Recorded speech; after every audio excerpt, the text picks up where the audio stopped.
With my background of having published wedding magazines and been vice president of sales at The Knot, very often I get asked, should I be paying for advertising? Wedding pros around the world ask me that question, and I'm going to help answer that for you on this episode.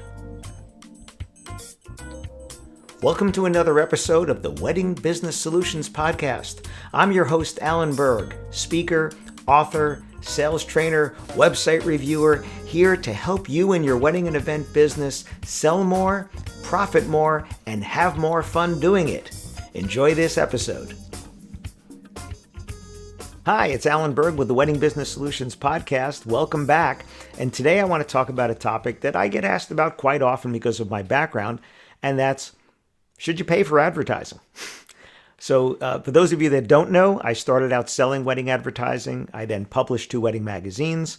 I was vice president of sales at The Knot, and at the time we had 17 regional magazines, as well as the most popular website for weddings in the world and a national magazine. And for the last 10 years, I've been traveling around consulting with businesses like yours, but I also consult to The Knot and Wedding Wire and Weddings Online in Ireland and India and Dubai and Easy Weddings in Australia and Guides for Brides in the UK. So I know a lot about both sides of this.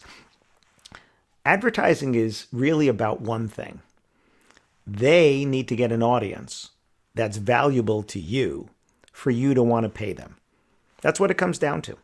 It's the same if you were a radio station, TV station, newspaper, a billboard, right? Think about billboards on the highway. That billboard is only valuable to people who want the people that drive by it to see it. So if it's an interstate one and you got a lot of people driving through from other parts of the country and other parts, just passing through, well, if you're the gas station up ahead or the hotel up ahead or the restaurant up ahead, that's a good place for it. But if you're looking for local customers, people that are around all the time for your haircutting business or whatever, that might not be the right place for you. You might want to be on a local road instead of an interstate. So it's about the audience. As a matter of fact, when you're deciding whether or not to buy advertising, and when I say advertising, that could even be a booth in a wedding expo, you want to ask them 3 things. You want to think about 3 things which will let you identify your ideal customer, the avatar, if you will, of your ideal customer.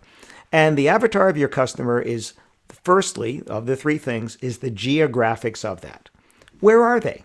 So the people that go to this website, or the people that come to this wedding expo, or the people that drive by this billboard, or whatever it is that you're being offered the opportunity, where do they come from? Because you know where your target audience is. That's the easy one. The second is the demographics. So what do you know about your target customer? Well, if you're doing weddings, it's people who are engaged. So if you're doing Facebook ads, Facebook knows who's engaged because people tell them that we're engaged. We're giving up our privacy there. They've marked their status as engaged to be married. Okay, so you can do that. But what else do you know? Do you do well with people who are 21, 31, 41, 51, right? Demographically, what's the age? What's their income? What's their education? Some people do better with blue collar than they do with white collar. Well, what do you know about your ideal customer that'll help you find more of them?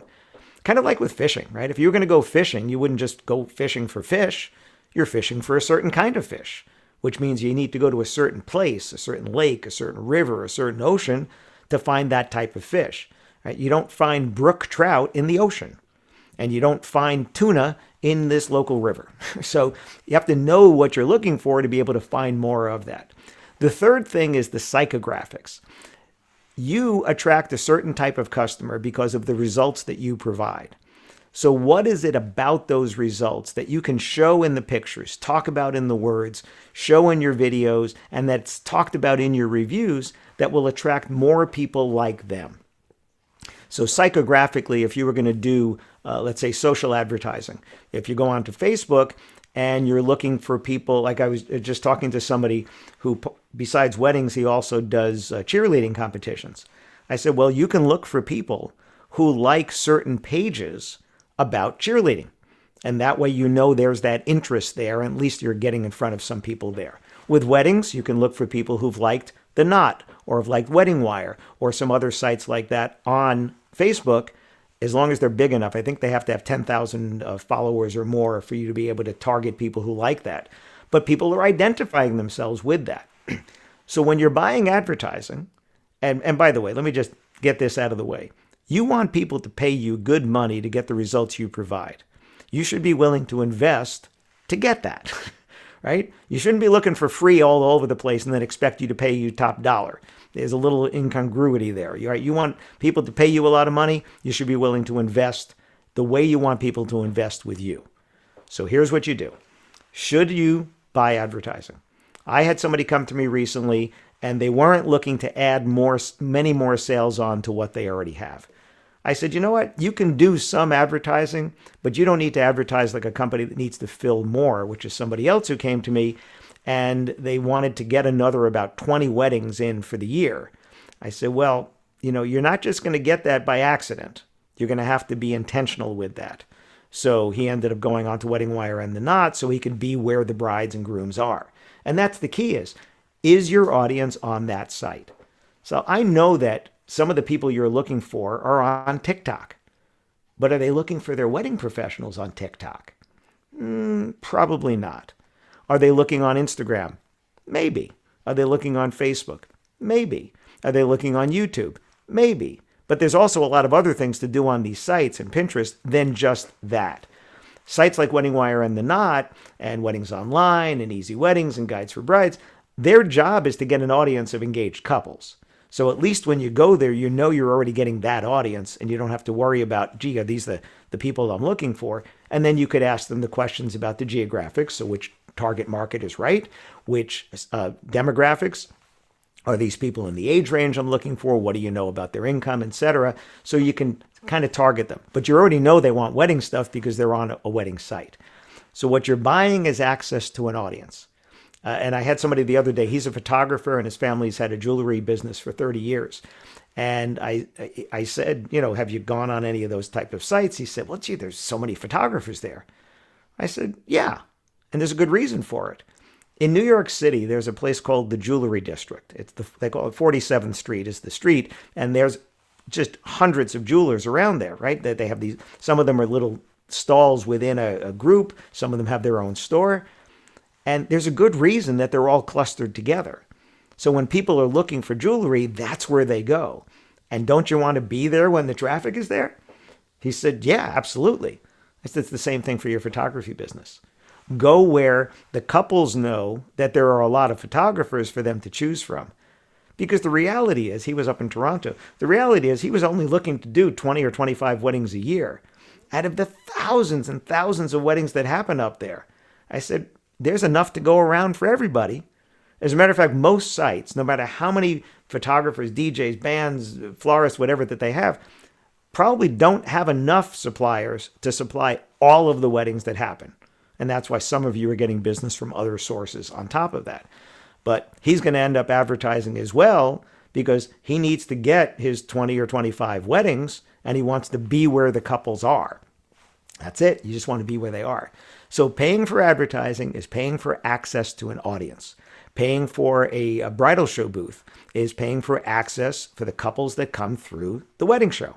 That's what it is. Paying for a billboard is for paying for people that drive by that particular billboard. When I used to travel a lot until recently, but I would drive up to Newark Airport. I'd be there almost every week, and I'd pass at least 3 billboards for this one DJ company. Now, on the New Jersey Turnpike, billboards are expensive because it's a very busy road. And there were 3 of them, and they were there all the time, which means they're getting a return on their investment. So it's not what you spend, it's what you get. It's does the return justify the investment?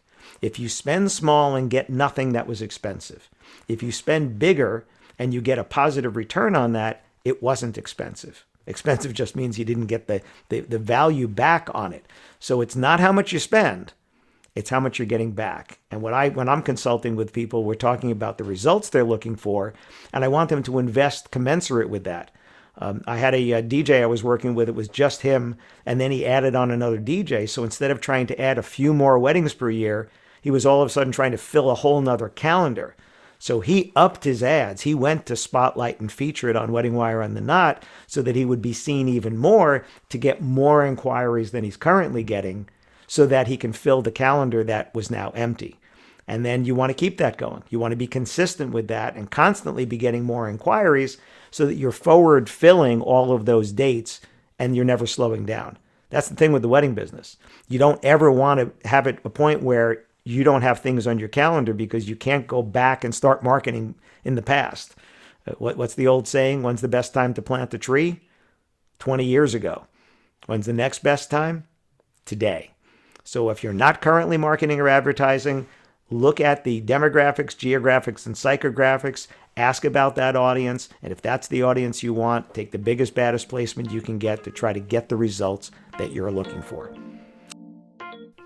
Thanks for tuning in to this episode of the Wedding Business Solutions Podcast. Full transcripts of this and every episode are available on my website at alanberg.com.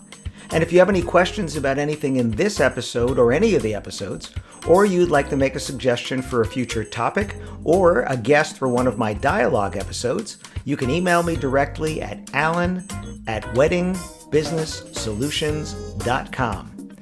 Please subscribe to this channel, post a review if your platform allows it, and if you don't get email updates of the latest episodes, as well as upcoming workshops and masterclasses that I have, you can join at connectwithalanberg.com. I look forward to seeing you on a future episode. Thanks.